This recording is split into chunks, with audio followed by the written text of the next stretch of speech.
ఓం నమో వెంకటేశాయ. అఖిలాండ కోటి బ్రహ్మాండ నాయకుడైన శ్రీ శ్రీనివాస పరబ్రహ్మ యొక్క దివ్యానుగ్రహ విశేషం చేత తిరుమల తిరుపతి దేవస్థానం వారు అనేక ధార్మిక కార్యక్రమాలు నిర్వహిస్తున్నారు. అందులో భాగంగా ప్రతిరోజు మనం శ్రీమన్ మహాభారత అంతర్గత అరణ్య పర్వలోని తీర్థయాత్ర పర్వ అనే అనుపర్వలోని విశేషాలను తెలుసుకుంటూ ఉన్నాము. ఈనాటి ప్రవచన కార్యక్రమాన్ని మనము మంగళ శ్లోకాన్ని పలుకుతూ ప్రారంభించుకుందాం. నారాయణం నమస్కృత్య నరం చైవ నరోత్తమం దేవీం సరస్వతీం వ్యాసం తతో జయముదీరయేత్.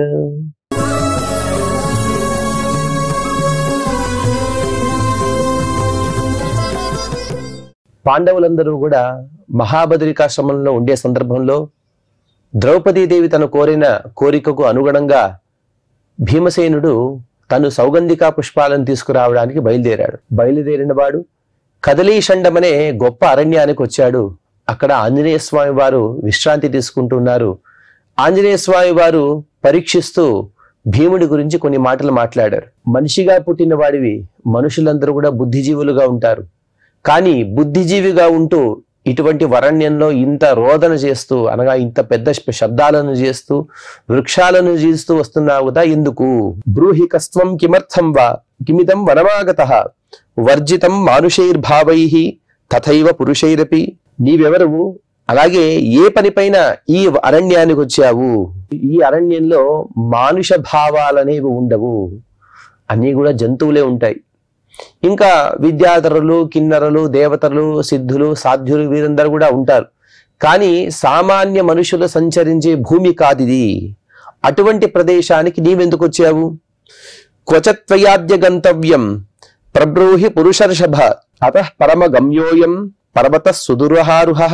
ఇక మీద ఇంతదాకా వచ్చావు, ఇంక మీద నువ్వెందుకు ఎక్కడికి వెళ్ళాలి? ఇక ముందు అనగా ఇంతదాకా కూడా మనుషులు సంచరించడానికి యోగ్యము కానప్పటికీ కూడా కొంత కష్టసాధ్యంతో పురుషులు నడవచ్చు. కానీ ఇకపైన అనగా పరమగమ్యోయం సామాన్య మానవులు వెళ్ళలేని భూమి, అంత సిద్ధి నీకుందని నేను అనుకోవట్లేదు.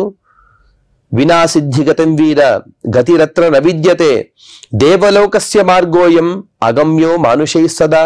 ఇక మీద ఎవరైతే ఈ భూమిలో సంచరిస్తారో అనగా ఇంతవరకు కదలీషండం వరకు మాత్రమే సామాన్య మానవులు కాస్త కష్టపడి రావచ్చు. ఇంకా ముందుకు వెళ్ళాలంటే వారికి గొప్ప సిద్ధి అనేది ఉండాలి. వినా సిద్ధిగతం వీర గతిరత్న విద్యతే. గొప్ప సిద్ధి లేనిదే ఎవరు కూడా ఇక్కడికి రాలేరు. ఎందుకంటే ఇదంతా కూడా దేవలోకానికి వెళ్ళవలసిన మార్గము. ఇక్కడ మనం ఒక సూక్ష్మాన్ని తెలుసుకోవాలి. ఏదో దేవభూమి అంటే స్వర్గం గాని, జనోలోకం, తపోలోకం, మహర్లోకం ఇవన్నీ కూడా ఎక్కడో పైన ఉన్నాయని మనం అనుకుంటూ ఉంటాం. కానీ వాటికి వెళ్ళడానికి మార్గాలు కూడా భూమిపైనే ఉన్నాయని అనేక పురాణాల ద్వారా మనం తెలుసుకుని ఉన్నాం. కాస్త అవన్నీ కూడా కాస్త పైన ఉన్నాయి అనగా పీఠభూమిగా మనం చెప్పుకునే మన ప్రాంతంలో కాస్త పైన ఉండవచ్చు. మనమందరం కూడా కింద భూమిలో ఉన్నాము. కింద ఉన్నవారు పైకి వెళ్ళాలంటే గొప్ప సిద్ధి ఉండవలసినదే. కారుణ్యా త్వామహం వీర వారయామి నిబోధమే నాతఃపరం త్వయా శక్యం గంతుం మాశ్వసి ప్రభో. నీ మీద నేను చాలా జాలితో చెబుతున్నాను, నా మాట విను. ఇక మీద నీవు ముందుకు వెళ్ళలేవు అని ఆంజనేయ స్వామి వారు హెచ్చరిస్తూ, కానీ ఇదంతా కూడా వనం కదా, వనాన్ని చూడడానికి ఎవరికైనా అర్హత అనేది ఉన్నది. స్వాగతం సర్వథైవేహ త్వయాజ్య మనుషర్షభ ఇమాన్యపృత కల్పాని మూలాని చ ఫలాని చ. అలాగే ఇంత గొప్ప అరణ్యానికి వచ్చావు, ఏదో అరణ్యానికి వచ్చాను ఉట్టి చేతులతో వెళ్ళిపోతే నీకు కూడా అవమానం కావచ్చేమో. అలా కాకుండా నీవు తిరిగే ప్రాంతంలో అనగా నీవు నివసించే భూమిలో ఏ కందమూలాలు అలాగే ఫలాలైతే దొరకవో అవన్నీ కూడా ఇక్కడ దొరుకుతాయి. ఇక్కడ దొరికే ఫలాలు, కందమూలాలు ఇవన్నీ కూడా చాలా అపురూపమైనవి. అందుకోసం వీటిని తీసుకెళ్ళు. నీవు కిందికి వెళ్ళినా కూడా నేనేమీ సాధించలేక ఇక్కడికి తిరిగి వచ్చాననే బాధ నీకు ఉండదు. నిన్ను చూసిన వారు కూడా నిన్ను మెచ్చుకుంటారు. అటువంటి దివ్యమైనటువంటి ఫలాలను, కందమూలాలను భక్షయిత్వా నివర్తస్వ మావృథా ప్రాప్స్యసే వధం నగ్రాహ్యం యదివచో మహ్యం హితం మనుజ పుంగవ. నీకెంత కావాలో అంతవరకు కూడా కందమూలాలను అలాగే ఫలాలను భక్షించు. భక్షించిన తర్వాత నీకెంత కావాలో అంత నీవు మోయగలిగినంత వాటిని తీసుకువెళ్ళు, ఇక ముందు వెళ్ళడానికి మాత్రం ప్రయత్నం చేయవద్దు, నీకు హితమైనటువంటి మాటనే నేనే చెబుతున్నాను అని ఆంజనేయ స్వామి వారు భీముడికి ఉపదేశిస్తూ ఇక్కడికి 146వ అధ్యాయాన్ని పూర్తి చేసుకుని 147వ అధ్యాయంలో వైశంపాయన మహర్షి గారు ఈ విధంగా చెబుతున్నారు. వైశంపాయన ఉవాచ ఏతత్ శ్రుత్వా వచస్తస్య వానరేంద్రస్య ధీమతః భీమసేనస్తదా వీరః ప్రోవాచ మిత్రకర్షణః. అసలు ఆంజనేయ స్వామి వారు అక్కడ ఉన్న విషయం భీముడికి తెలియదు, కానీ వచ్చినవాడు భీముడిని ఆంజనేయ స్వామి వారికి తెలుసు కాబట్టి ఎవరో వానరుడు అనే భావనతో భీముడు కూడా ఈ విధంగా మాట్లాడుతూ ఉన్నాడు. భీమ ఉవాచ కో భవాన్ కిం నిమిత్తం వా వానరం వపురా స్థితః బ్రాహ్మణానంతరో వర్ణః క్షత్రియస్త్వాం తు పృచ్ఛతి. తను ఎవరో చాలా సుందరంగా చెప్తున్నాడు భీముడు. అసలు మీరెవరు, నన్ను ఇంత ప్రశ్నిస్తున్నారు కదా, మిమ్మల్ని చూస్తే సామాన్యులుగా అనిపించటం లేదు. ఎవరో దివ్యమైనటువంటి పురుషుడు తను ఏదో ఒక నిమిత్తంతో వానర రూపాన్ని ధరించినట్టుగా కనబడుతూ ఉన్నది. బ్రాహ్మణ, క్షత్రియ, వైశ్య, శూద్ర అనే 4 జాతులు, అందులోనూ బ్రాహ్మణ జాతి తర్వాత వచ్చేటువంటి క్షత్రియ జాతి, ఆ క్షత్రియ జాతిలో జన్మ పొందినటువంటి నేను మిమ్మల్ని అడుగుతూ ఉన్నాను, ప్రశ్నిస్తూ ఉన్నాను, మీరెవరు, ఏ నిమిత్తంతో వానర రూపాన్ని ధరించారు? అలాగే నేనెవరో తెలుసా? కౌరవ సోమవంశీయ కుంత్యా గర్భేణ ధారితః పాండవో వాయుతనయ భీమసేన ఇతి శ్రుతః. కురువంశంలో జన్మించినటువంటి, అలాగే సోమవంశం అనగా కురురాజు తను జన్మ పొందిన సోమవంశం, చంద్రవంశం, అందులో కుంతీదేవి తను గర్భాన్ని ధరించినది. అది కూడా ఎవరు అంటే పాండురాజు యొక్క పత్ని. ఆవిడ కూడా తస్యైవ వాయోరవతారమేనం సంతోద్వితీయం ప్రవదంతి భీమం స్పృష్వై వయం ప్రీతిమతా నిలేన నరేంద్రకాంత సుశివేత్ర కుంతి అని చెప్పిన విధంగా కేవలం వాయుదేవుని యొక్క స్పర్శ ద్వారా కుంతి తను భీముడిని కన్నది. అటువంటి భీముడిని నేను, పాండుకుమారుడిని, కుంతి గర్భంలో జన్మించిన వాడిని, కానీ నేను వాయుదేవుని యొక్క కుమారుడిని. వాయు ప్రసాదంగా నా జన్మ అనేది జరిగినది. సవాక్యం కురు వీర్యస్య స్మితేన ప్రతిగృహ్యతత హనుమాన్ వాయుతనయ వాయుపుత్రమభాషత. ఈ భీముని మాటలు విన్న తర్వాత మందహాసం చేస్తూ ఆంజనేయ స్వామి వారు కూడా మాట్లాడుతూ ఉన్నారు.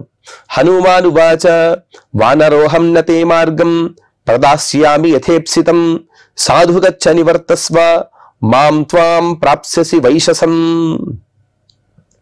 నేనొక వానరుడిని, ఏదో నిమిత్తంగా వానర జన్మ పొందానని నీవంటున్నావు, కానీ నేనొక వానరుడిని అంత మాత్రమే తెలుసుకోవచ్చు నీవు. అలాగే ఇంకా నీవు ఏదైనా కావాలంటే వాటిని అడుగు, కానీ ఇక ముందు వెళ్ళాలనే విషయాన్ని మాత్రం నీవు మర్చిపో. అకస్మాత్తుగా నీవు ఇక్కడ నుండి ముందుకు వెళ్ళాలనే ప్రయత్నం చేస్తే మాం త్వం ప్రాప్స్యసి వైశసం, నా ద్వారా నీకు విరోధం అనేది కలగవచ్చు, కాబట్టి వెంటనే మరలి తిరిగి వెళ్ళిపో అని ఆంజనేయ స్వామి వారు చెప్పగా అందుకు భీమసేన ఉవాచ వైశసం వాస్తు యద్వాన్యత నత్వాం పృచ్ఛామి వానర ప్రయచ్చ మార్గముత్తిష్ఠ మామత్త ప్రాప్స్యసే విధాం. అసలు విరోధం అని చెబుతున్నావు, నా వలన నీకెందుకే విరోధం? ఏదో నా మార్గంలో నీవు వెళ్తున్నావు, దారిలో అడ్డంగా కూర్చున్న వాడి నీవు. అలాగే ఏదో గొప్ప గొప్ప శబ్దాలన్నీ కూడా చేశావు, వాటి దేనికి కూడా నేను నీకు అడ్డు రాలేదే, కాబట్టి నీకు నాకు వైరం అనేదే లేదు, నాకేమీ అవసరం లేదు. మామత్త ప్రాప్స్యసే విధాం. అలాగే నా వలన నీ కూడా ఇబ్బంది రాకూడదంటే ప్రయచ్చ మార్గం ఉత్తిష్ఠ, దారికి అడ్డుగా పడుకున్నావు కదా, అసలు నీవు కాస్త దూరం జరిగి నాకు దారి నివ్వు, నా అంతకు నేను వెళ్ళిపోతాను, నీకు నాకు వైరం అనేదే జరగదు కదా. అందుకు ఆంజనేయ స్వామి వారు హనుమానువాచ నాస్తి శక్తిర్ మమోత్థాతుం వ్యాధినా క్లేశితో హ్యహం యద్యవశ్యం ప్రయాతవ్యం లంఘయిత్వా ప్రయాహి మాం. అయ్యో అటువంటి వాడివా నీవు, కుంతీసూతుడివా? కానీ నాకొక విచిత్రమైనటువంటి అవస్థ వచ్చినది. అదేమిటి అంటే నాస్తి శక్తి మమోత్థాతుం, పైకి లేచి నిలబడాలంటే నాకు శక్తి లేదు. ఎందుకంటే వ్యాధినా క్లేశితోహ్యహం, ఎన్నో వ్యాధుల వలన నేను ఇలా పడుకుండి ఉండిపోయాను. అలాగే నీకు ఇంకా ముందుకు వెళ్ళవలసినదే అని చెబుతున్నావు కదా, అలాగైతే నన్ను దాటి వెళ్ళు, లంఘయిత్వ ప్రయాహిమాం, నన్ను దాటి నీవు ముందుకు వెళ్ళవచ్చు అని ఆంజనేయ స్వామి వారు చెబితే అందుకు భీమసేనుడు చాలా సుందరమైనటువంటి మాటను చెబుతాడు. నిర్గుణ పరమాత్మాతు దేహం వ్యాప్యావతిష్ఠతే తమహం జ్ఞాన విజ్ఞేయం నావవన్యే నలంఘయే. దీనికి సామాన్యమైనటువంటి ఒక అర్థాన్ని మనం తెలుసుకోవచ్చు. ఏ గుణాల యొక్క బాధ లేని పరమాత్మ అందరి దేహాల్లో వ్యాపించి తను సన్నిహితుడై ఉంటాడు. అతడిని తెలుసుకున్న నేను ఎవరిని కూడా లంఘించను, దాటను అని చెప్తాడు. ఇక్కడ చాలా కొన్ని విషయాలు తెలుసుకోవాలి మనం. మొట్టమొదటిగా భీముడు తను వాయుదేవుని కుమారుడు. వాయుదేవుని యొక్క ఉపాసన ఎలా ఉంటుందంటే అప్రతీకాలంబనానాం అని అంటారు. మనమందరం కూడా ఎదురుగా ఒక విగ్రహం గాని, ఒక చిత్రం గాని, ఏదో ఒక వస్తువు ఉంటే గాని మనం అర్చనాదులను చేయలేం పరమాత్మను. కానీ వాయుదేవుని యొక్క మహాత్మ్యం ఎంత అంటే ఏ పదార్థం లేకుండా అవ్యాకృత ఆకాశం అనగా శూన్యమైనటువంటి ఆకాశంలో కూడా తను ఒక ప్రతీకాన్ని భావిస్తూ పరమాత్మ యొక్క ప్రతీకాన్ని చూస్తూ అనగా కణకణంలో వ్యాప్తుడైనటువంటి పరమాత్మను దర్శిస్తూ వారు అక్కడ కూడా పూజిస్తారు. కాబట్టి అటువంటి పరమాత్మ యొక్క సన్నిధానం నీలో ఉండగా నేను ఎలా దాటగలను అనగా పరమాత్మ సర్వత్ర వ్యాప్తుడని తెలుసుకున్న తర్వాత ఎదురుగా కూర్చున్న కపివి వానరుడివి నీవు, నీలో కూడా నాకు పరమాత్మ కనబడుతున్నాడు, నిన్ను దాటి నేను వెళ్ళలేను. అదొక అర్థమైతే ఇంకొకటి అంతశ్చరతి భూతేషు గుహాయాం విశ్వమూర్తిషు అని చెప్పిన విధంగా పరమాత్మ అందరి హృదయ గుహలో ఉంటాడు. పరమాత్మ అంతర్యామిగా లేని వస్తువు, లేని జీవి అనేది లేదు. కాబట్టి అటువంటి పరమాత్మను నేను ఉల్లంఘించినట్టు అవుతుంది. అసలు ఉల్లంఘన అనేది పెద్దదైనటువంటి దోషం. ఏదైనా పవిత్రమైనటువంటి వస్తువులుంటే వాటిని ఉల్లంఘన అనగా దాటకూడదని మనం మన పెద్దల ద్వారా కూడా వింటూ ఉంటాం. మన మహాభాగవతం ఇత్యాదిలో మనం వింటూనే ఉంటాం. శ్రీమద్ భాగవతంలో చిత్రరథుడు అలా వెళుతూ ఉంటాడు. కింద ఎందరో ఋషులు మునులు వారు తపస్సు చేస్తూ ఉంటారు. అలా వెళ్లే సందర్భంలో వారిని దాటే సందర్భంలో అతని విమానం కూడా పైనుంచి కింద పడిపోయినది అని అనే వృత్తాంతాన్ని మనం వింటాం. అంటే పెద్దల యొక్క ఉల్లంఘన, పెద్దలనే దాటడం అనేది అంత గొప్పదైనటువంటి అపరాధం. కాబట్టి అటువంటి అపరాధాన్ని నేను చెయ్యను. ఇక్కడ భీముడు ఒక మాటను చెప్పాడు. నిర్గుణ పరమాత్మతో దేహం వ్యాప్యావతిష్ఠతే అని చెప్పాడు. అనగా నిర్గుణుడైనటువంటి పరమాత్మ దేహాన్ని వ్యాపించి ఉన్నాడు. ఏమి ఆ నిర్గుణుడైనటువంటి పరమాత్మ? అసలు పరమాత్మ యందు నిర్గుణోపాసన ఎందుకు ఉంటే, ఏ విధంగా అయితే సత్వము రజస్సు తమస్సు మనకు ప్రతిబంధకాలుగా ఉంటాయో పరమాత్మకు ఆ విధంగా ఏ గుణం కూడా ప్రతిబంధకం కాదు. ఇంకొక అర్థం ఏమిటంటే మన యందు ఏ విధమైనటువంటి గుణాలు ఉన్నాయో దీనికన్నా దివ్యమైనటువంటి గుణాలు కలిగిన వాడు, అనగా మనలాంటి సామాన్య గుణాలు కలిగిన వాడు, అత్యుచ్చమైనటువంటి విశేష గుణాలు కలిగిన వాడు పరమాత్మ. మనలాంటి గుణాలు లేవు కాబట్టి పరమాత్మని నిర్గుణ అని చెబుతారు. ఆ పరమాత్మనే ప్రత్యేగాత్మ అని కూడా అంటారు. అటువంటి పరమాత్మ యొక్క సన్నిధానమైనటువంటి నిన్ను నేను దాటలేను అని భీమసేనుడు చెబుతూ, యద్యాగమైర్న విద్యాంచ తమహం భూత భావనం క్రమేయం త్వాం గిరిం చైవ హనుమానివ సాగరం. తెలియకనే అప్రయత్నంగానే తన మనస్సులో ఎప్పుడు కూడా ఎవరిని గురించి ధ్యానం చేస్తున్నాడో వారి గురించి భీముడు చెబుతున్నాడు. భూతభావనుడైన ఆ పరమాత్మ సమస్త ఆగమాల చేత కూడా అతన్ని మనం తెలుసుకోలేము. నాహం వేదయజ్ఞ తపస నదానేన నచేజ్జయ. అన్ని పౌరుషేయ అపౌరుషేయ వాక్యాలు పలికినా వాటి అర్థాలను తెలుసుకున్నా కూడా మనం సాకల్యైన పరమాత్మని తెలుసుకోలేము. అటువంటి గొప్పదైనటువంటి మహిమలు కలిగిన వాడు ఆ పరమాత్మ. ఈ పర్వతం కూడా ఇంతకు ముందు ఆంజనేయ స్వామి వారు దాటారు. ఎదురుగా ఉన్నది ఆంజనేయ స్వామి వారే. కానీ భీమసేనుడు ఎదురుగా ఉన్నవారు ఆంజనేయ స్వామి అని తెలియక అతను వ్యవహరిస్తూ ఉన్నాడు. ఏదో అచలమైనటువంటి పర్వతాలను రాళ్లను వాటిని దాటవచ్చు గాని కపిశ్రేష్ఠుడుగా కనబడుతున్నావు. అసలు నిన్ను చూస్తే చాలు ఎంతో తేజస్సు కనబడుతుంది. ఇటువంటి తేజస్ సంపన్నుడైన నిన్ను దాటడం అనేది మహా అపరాధం అవుతుంది.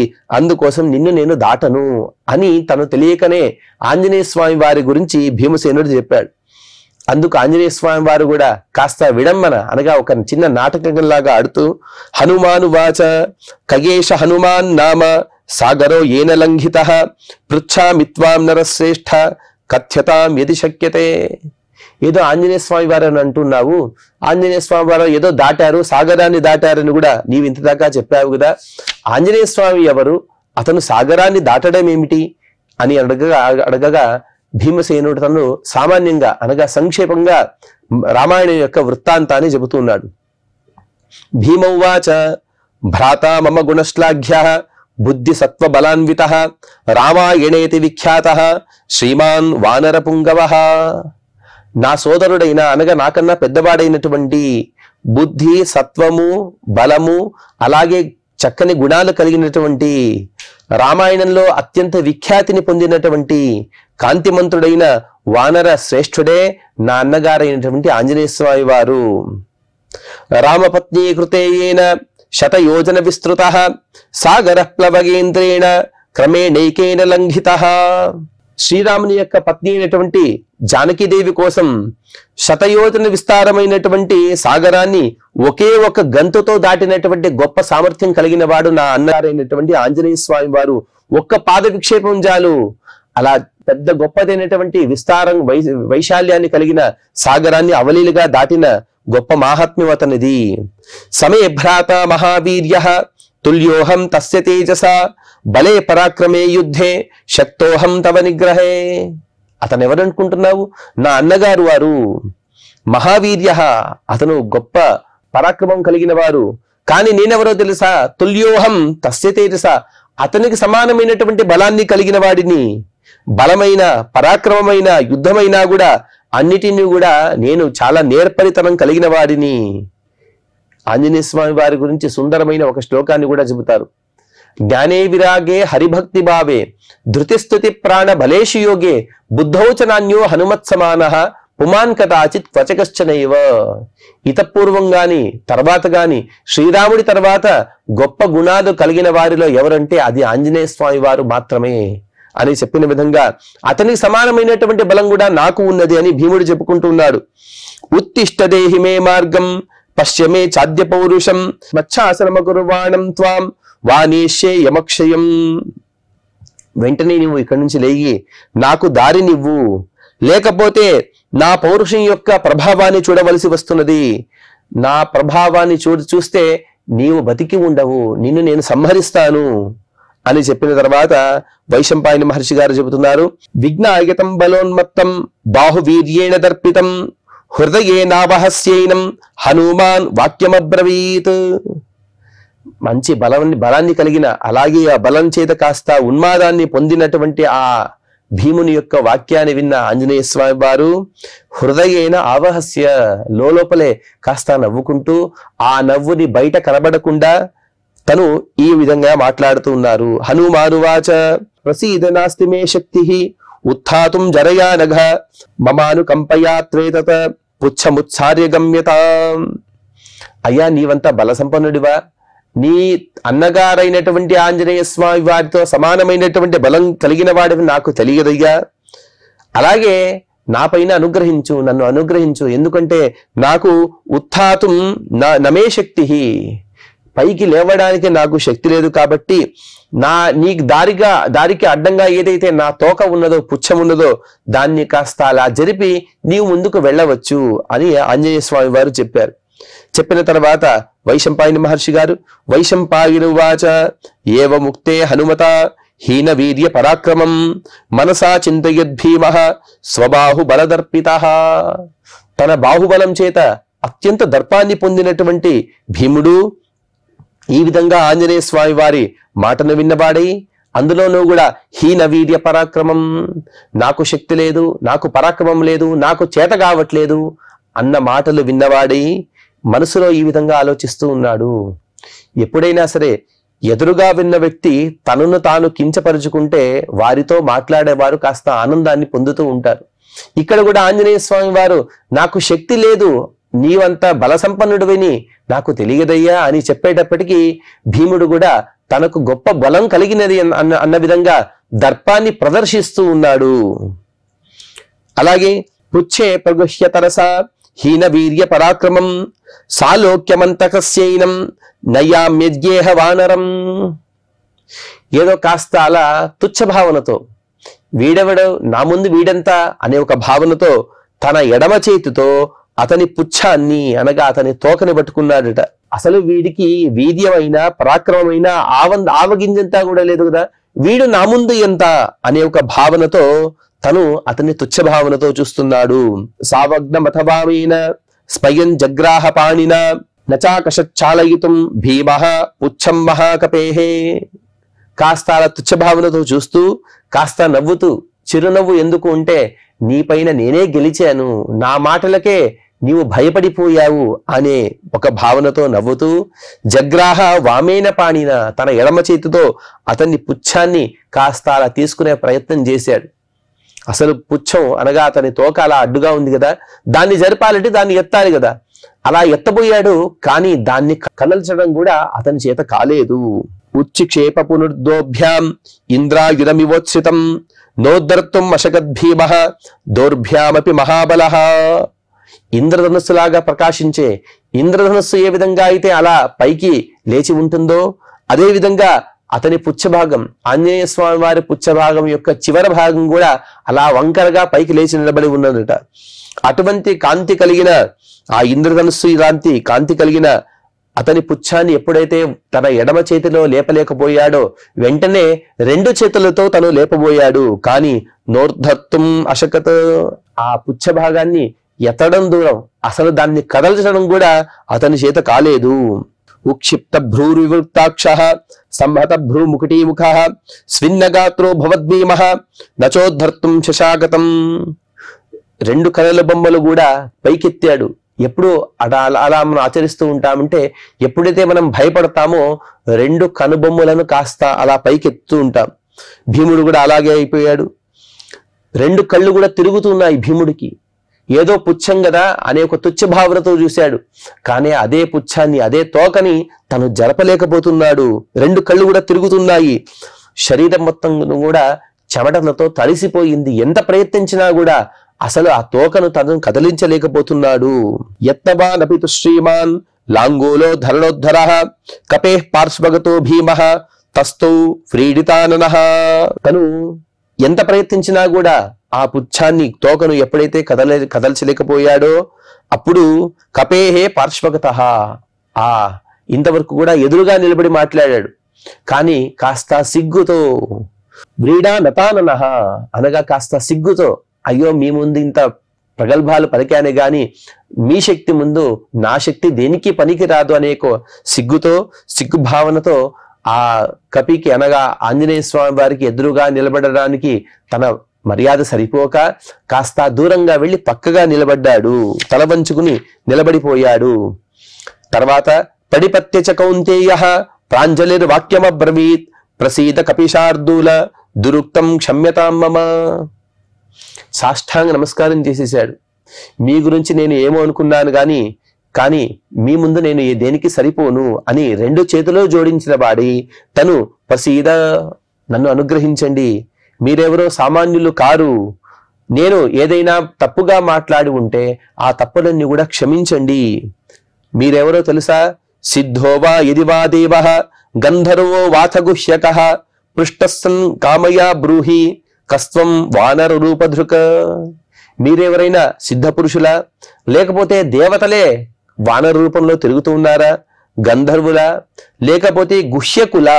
గుహ్యకులు అంటే నిధిం గృహంతి ఏ యక్షాః తేస్యు గుహ్యక సంజ్ఞకాః అని చెబుతారు. ఎవరైతే నిధిని రక్షిస్తూ ఉంటారో, ప్రపంచంలో భూగతమైనటువంటి అనేక నిధులు ఉంటాయి, కానీ ఆ నిధులను రక్షించే వారు కూడా సర్పరూపంలో గాని యక్ష రూపంలో గాని చాలా మంది ఉంటారు. ఆ ఎవరైతే దాన్ని రక్షిస్తూ ఉంటారో వారిని గుహ్యకులు అని అంటారు. ఈ గుహ్యకులు ఎప్పుడు కూడా వారి వారి రూపంతో వారు కనబడరు. వారి ఉన్న రూపం వేరు, వారు పైన కనబడే రూపం వేరు. గాని అటువంటి గుహ్యకులు మీరా? ఈ విధంగా వేరే రూపాన్ని ధరించి వచ్చినటువంటి మీరు బ్రూహికస్త్వం, నాపై దయించి మీరెవరో నాకు సెలవివ్వండి. నచేద్గుహ్యం మహాబాహో శ్రోతవ్యం చేద్ భవేన్మమ శిష్యవత్వాం తు పృచ్ఛామి ఉపపన్నోస్మి తే నఘ. ఓ మహాబాహు, ఎటువంటి పాపం లేని ఎటువంటి దోషాలు లేని హే కపీంద్ర, అకస్మాత్తుగా మీరు ఎవరని చెప్పే విషయం అత్యంత రహస్యమై ఉంటే నాకు చెప్పవద్దు. కొందరు కొన్ని రూపాలను ధరిస్తూ ఉంటారు, కానీ వాటి కారణాలను బయటికి చెప్పలేరు. అటువంటి పరమాత్మ యొక్క సంకల్పం, ఆ సంకల్పానికి అనుగుణంగా వారు కూడా ఎక్కడికి చెప్పరు. కాబట్టి ఆ విధంగా ఏదైనా రహస్యంగా ఉంటే మాత్రం నా ముందు మీరు చెప్పవద్దు, కానీ మీరెవరో తెలుసుకోవాలనే ఆశ నాకు ఎక్కువగా ఉంది, కాబట్టి నన్ను శిష్యుడిగా స్వీకరించండి, శిష్యుడిగా స్వీకరించి మీరెవరో నాకు సెలవివ్వండి, నాకు ఉపదేశించండి అని భీముడు తన్ను శరణాగతుడయ్యాడు. హనుమానువాచ యత్తే మమ పరిజ్ఞానే కౌతూహలమరిందమ తత్సర్వమఖిలేనత్వం శృణు పాండవనందన. నేనెవరో తెలుసుకోవాలనే అంత ఆశపడుతూ ఉన్నావు కదా హే అరిందమ, నీ శత్రువులను సంహరించే గొప్ప సామర్థ్యం కలిగిన హే భీమసేన, నేనెవరో తెలుసుకోవాలని ఇంత కుతూహలంతో ఉన్నావు కదా, ఇదిగో చెబుతాను విను.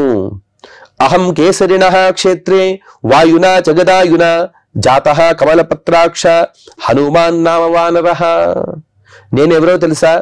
కేసరి అనే కపి, అతని భార్య అయినటువంటి అంజనాదేవి, వీరిద్దరికీ కలిగిన జగదాయున, సమస్త ప్రపంచాన్ని కూడా ఆయుష్ప్రదాత అయినటువంటి ఆంజనేయ స్వామి వారి అనగా వాయుదేవుని యొక్క కుమారుడిని అని ఆంజనేయ స్వామి వారు తన యొక్క ఏదైతే పరిచయం ఉంటుందో పరిచయాన్ని ఇక్కడ భీమసేనుడికి అందిస్తున్నారు. తర్వాత ఆంజనేయ స్వామి వారు ఎటువంటి మాట్లాడారు, వీరిద్దరి మధ్యలో జరిగినటువంటి సంభాషణను మనం తర్వాత తెలుసుకునే ప్రయత్నం చేద్దాం. ఈనాటి ప్రవచన కార్యక్రమాన్ని శ్రీవారి పాదపద్మములందు సమర్పణ చేస్తూ క్షమాప్రార్థన మరియు మంగళ శ్లోకాన్ని పలుకుతాం. యదక్షరమదభ్రష్టం మాత్రాహీనం చ యద్భవేత్ తత్సర్వం క్షమ్యతాం దేవ నారాయణ నమోస్తుతే. శ్రియః కాంతాయ కళ్యాణ నిధయే నిధయేర్థినాం శ్రీ వెంకట నివాసాయ శ్రీనివాసాయ మంగళం.